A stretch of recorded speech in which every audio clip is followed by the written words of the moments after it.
everybody. I'd like to welcome you to our conversation with Mark McFatridge. Mark's joining us today to talk about Quade, a peer group that he founded a few years ago after a career in banking and do a variety of other things, which we'll get into, where he really saw the need for that peer group for that top CEO president within companies, and he's going to get into why he started it, what types of things he's looking for in members, and what members can benefit out of it. So thanks a lot for joining us, Mark. Appreciate your time. Thanks for having me. I really appreciate it. Thanks. Before we really get into anything, just kind of give us an overview of what how you got to creating Quade. It's a little bit about your background and how that led you to realize the importance of peer groups, and then how you developed and formed your Quade. In 2006, I was relocated with Regions Bank from Indianapolis to Springfield, Missouri to run, it was my first CEO president type job, to run all their community banks in Missouri and Western Kentucky. And it just so happened that it was the worst performing banking group in the entire company. And I moved there, moved my family there, and I didn't know anybody in the marketplace. I didn't know anybody in my management team. My family obviously didn't know anybody there, and I'm trying to turn around this poor performing banking group, and I didn't have anybody to turn to, and I was doing it on my own, and we were doing good stuff, but I felt alone and really struggled with whether I was doing a good job or not, and didn't have anybody to talk to. And I happened to qualify to join a local YPO chapter, Young Presidents Organization, and joined YPO and joined a YPO forum.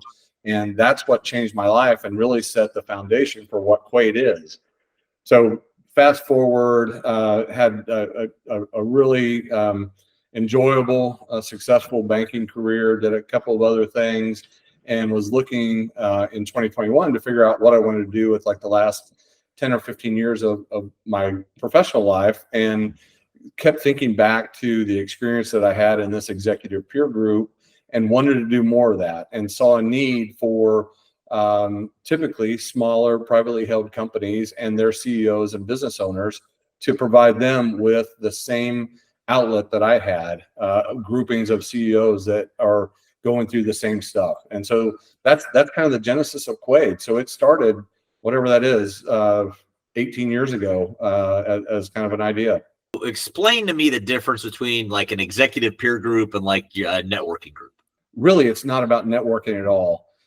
It's about bringing together 8 to 10 CEOs and business owners in a confidential setting where they can talk about anything that's going on in their life. And it could be professional, it could be family, it could be personal, and they're benefiting from the experiences of everybody else in that room.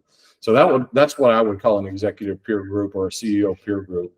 A networking group, it's all about building networks and developing business. So a lot of business development happens in a networking group, and that's not what Quade is about. That's not what an executive peer group is about. What sets Quade apart? Like, what makes you different than some of those other groups that people might have heard of? First and foremost, we're professionally moderated. So our moderators all have been CEOs in a prior life. So they're not only there to run the meeting and to keep time and all that kind of stuff. They're actually additive to the conversation. So in addition to the 9 CEO peers that you would have in this group, you've got a 10th person that's already lived that life and knows what it's about. So that, to me, that's our biggest differentiator. Additionally, we have a big focus on diversity, whether it's demographic diversity, it's in different industries, different revenue sizes, different tenures in the position of a CEO. That's a big deal for us. So those would be probably our 2 biggest differentiators, that CEO experienced leader, moderator, we call them circle directors, that have been there, they've done that, they can add a lot to it. And then we really focus on having a diverse group with different backgrounds and experiences. You mentioned that you're executive, so like you're looking for that person that's in that top spot within a company. But like, are there any specific industries that you target that you do better in than others? Like, what size companies are you typical? Are most of your members? Like, kind of give us a breakdown of what your target companies look like to join a Quade group. As Quade stands right now, about 70% of our allies, members, run service-based organizations. So CPA firms, financial advisors, architectural firms, marketing firms, that type of thing. So about 70% are on the service-based side. The other 30% are either manufacturing or some commercial real estate related, whether they're developers, contractors, even commercial real estate brokers. So from an industry standpoint, that's what that looks like. Revenue size, our average revenue size is about 7.5 million, but we range from roughly 500,000 to $65 million in revenue. So it's a really wide swath that goes there. Our average CEO is about 42. We are 50% male and 50% female right now, which I'm really proud of. I love that diversity, that gender diversity that's in there. So yeah, that's generally the characteristics of what a Quaid Ally looks like today. If you had to pick one like success story that's kind of come out of that you've seen a company really be able to benefit from, not just the company, but the leader that's in your group, that's in your circle, benefit from it. Like, give us an example of that. We had a person who was the president of an organization, not an owner, but a president, who was doing a great job, has had a successful career, but had this passion to start their own company, and was doing it kind of on the side, a little side hustle, but really knew that was the passion and where they wanted to focus their lifelong kind of goals on to move to that. And so that person had been talking about it for 2 or 3 months, and kind of waffling of whether they were going to go full time to that side hustle that they had a true passion for, or keep balancing it. And one of their allies looked them straight in the face and said, "Hey, look, my dad once told me you can't ride 2 horses with one ass, and you probably ought to make a decision." And that, I swear to God, that was verbatim. And it went from there, and that person left their president role and is full-time into developing this new company, which they have this tremendous passion for. And it's just one of the coolest stories. And I literally have about 100, but that's one of the ones that stands out that I love to tell.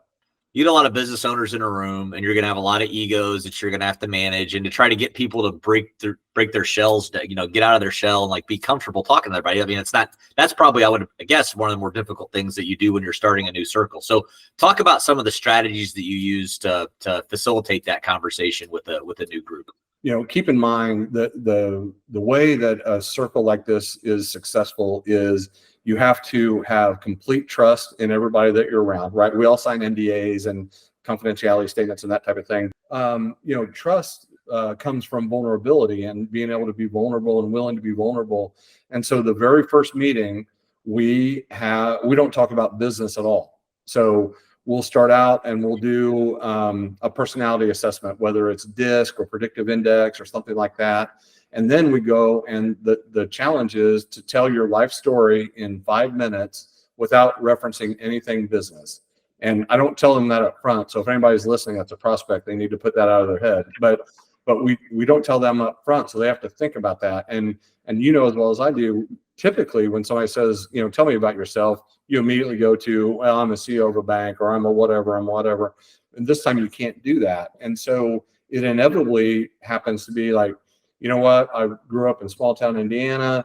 My parents divorced when I was 5 or 6. My dad was an alcoholic, all this kind of stuff. And then all of a sudden somebody's like, well, shoot, my dad was an alcoholic. And there's this bonding that goes, and everybody goes just a little bit deeper than the next person. And it builds this amazing trust that then in the future, you can talk about literally anything, because you've been vulnerable in front of this group. You trust this group that they're going to hold on to that stuff.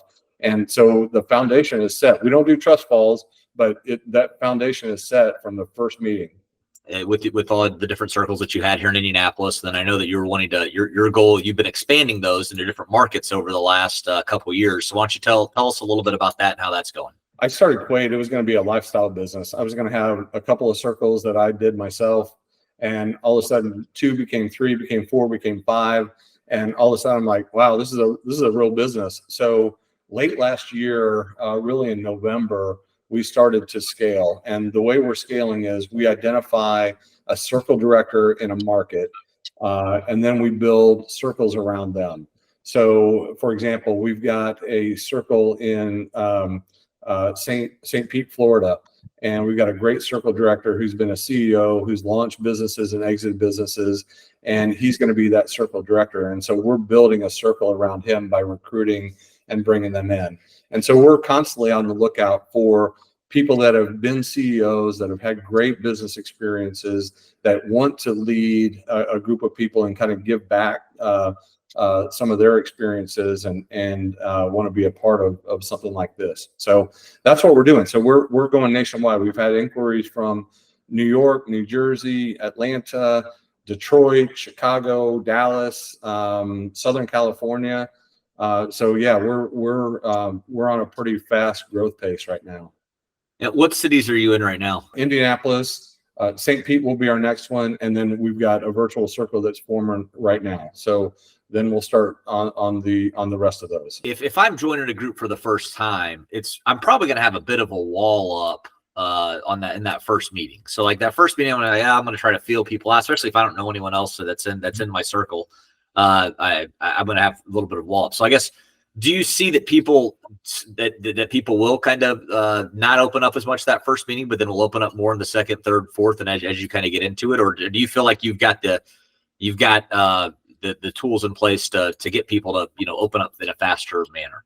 Everything's an evolution, right? And these things are meant to be perpetual, right? So it's not just a 1-year commitment. It is, but they're meant to be together for 2, 3, 4, 5 years, right? And so, as you can imagine, you become pretty intimate with these folks, and knowing them intimately, about their kids, about their business, about the opportunities and challenges that they're facing.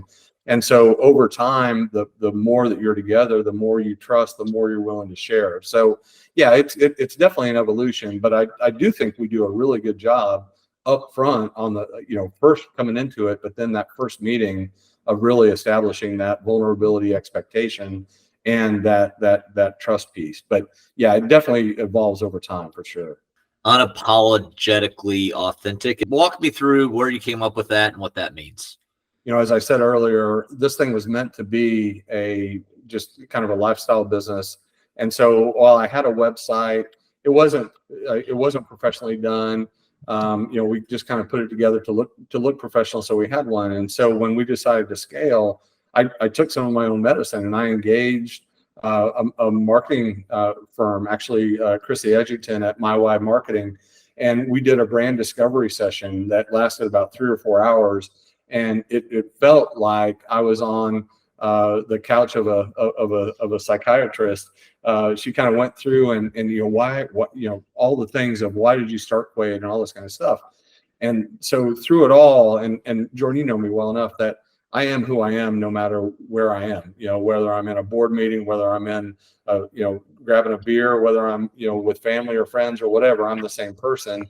And that kept coming out. And Chrissy nailed it and said, unapologetically authentic. And I about cried. I mean, it like hit me home that's me. And I learned a long time ago that, I've always been pretty self-aware, but I also had to learn how to be myself and be truly genuine. And when I did that, then it allowed my teammates to be that. And then we just excelled. And so I've been pretty true to that for a long time. What are you most proud of over the last 4 years of building this out? Just having the impact on a lot of these companies and these CEOs and watching them grow and, moving.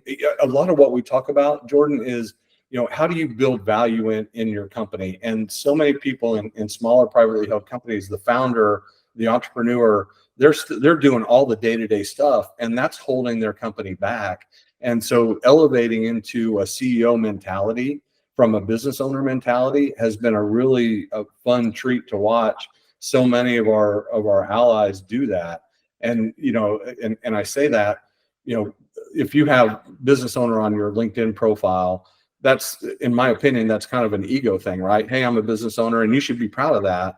But if you want to build a real company, you've got to move from an owner mindset to a CEO mindset where you're thinking strategically, you're building relationships, you're clearing the path for your teammates to do good work, but you're not doing the day-to-day stuff. And that's a journey for a lot of people. And I've seen it over and over and over again in Quaid. And that impact, I think, is probably one of the proudest things that I have going on. What advice would you give a young entrepreneur that's fresh in their seat, never maybe managed people before, and trying to figure things out? What would you tell that person, and then how do you think that your circles could potentially benefit that individual? First and foremost, I think you've got to be self-aware. So, all the assessments that you can take, I think, are really, really helpful to identify who you are, to identify, what things you like to do, what things you're good at, what things you're not good at. And what all that does is helps you identify the type of people that you need to surround yourself with to be successful. And you don't have to do it all. As a matter of fact, you shouldn't do it all. You need to figure out how to move into that CEO mindset. So that would be the biggest piece is become self-aware and understand where your strengths and weaknesses are, and then fill in those weaknesses with people that are really good at that really enjoy doing that. And then, and this is not just a plug because I've lived it. You've got to surround yourself with a group of people that are that are like situated, meaning they have the same responsibilities, they have the same challenges and opportunities, and that can only happen in a peer group like Quaid. So only those people, I say it's, only CEOs know what other CEOs go through. And if you can surround yourself with 8 to 10 other folks like that, man, it's a powerful deal. Mark, thank you so much for your time. If anyone is interested in learning more about Mark, where should they go? They should go straight to our website at quaidcircle.com.